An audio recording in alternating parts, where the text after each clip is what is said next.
Is it that we have minimum requirements?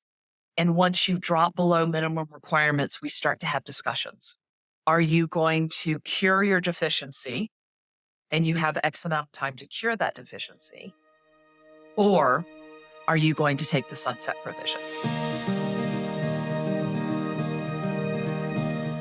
Welcome to our Happy Rainmakers video series where point one can make a difference.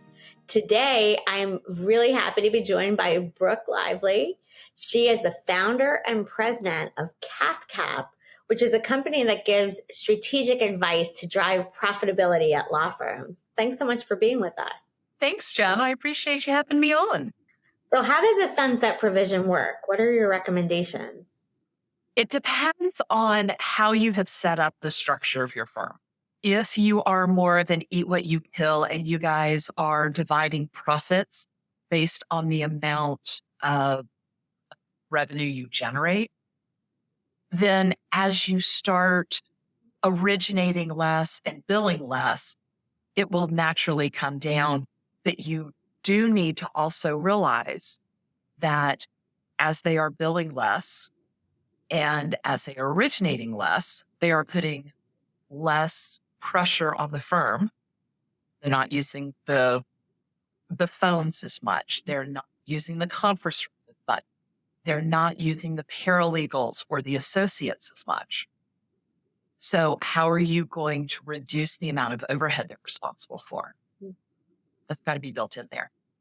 Some people don't do it that way. Some people say we split profit 50-50 between the two partners, or 1/3, 1/3, 1/3, whatever it is. Okay, that's fine. When they start to sunset, do they give their shares to the other partners? Do they sell their shares to the other partners? If they're selling them, at what price are we selling them? I was working on an agreement between two partners. They love each other. They've been together for years. I have a partnership agreement. So I'm like, okay, guys, we got to get this going.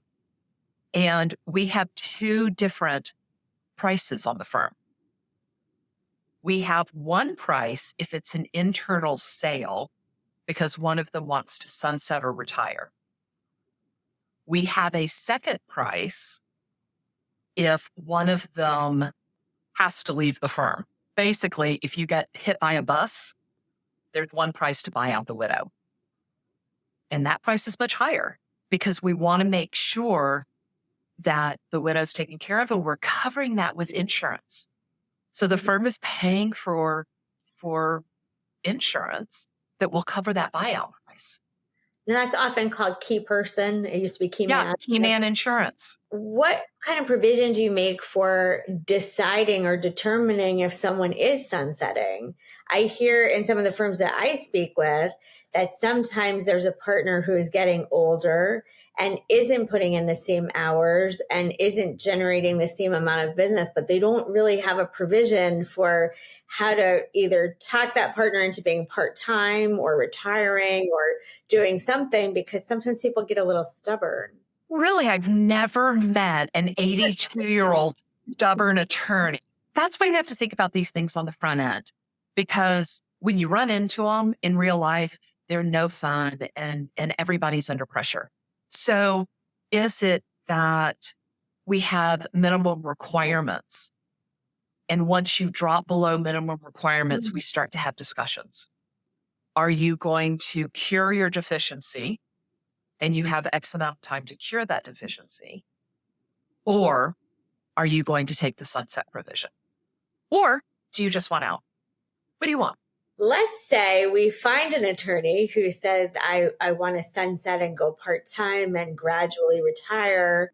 Don't we have to move on to the next managing partner or change the composite of the executive committee? That's some succession planning that has to be done, right? Yeah. So we'll use my uncle, who I am assuming is using some kind of sunset provision, because really, he only shows up at the office about 1 week a month. So I would hope that he is no longer on the executive committee, even as a named partner.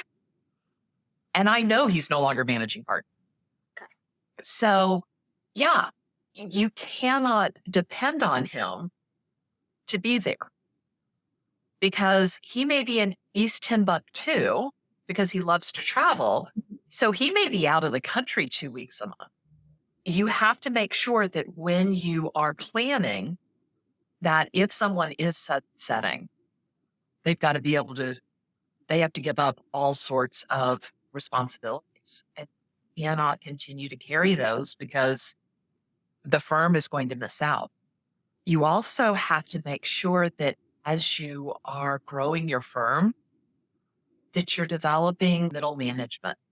It's that next level, not just the partners in 5 or 10 years, but that managing partner, the people who are going to lead the paralegals, the people who will be leaders within the company. All right. Well, thank you so much for all of this information. I know how helpful it's going to be. My pleasure. Thanks for having me on, Jen.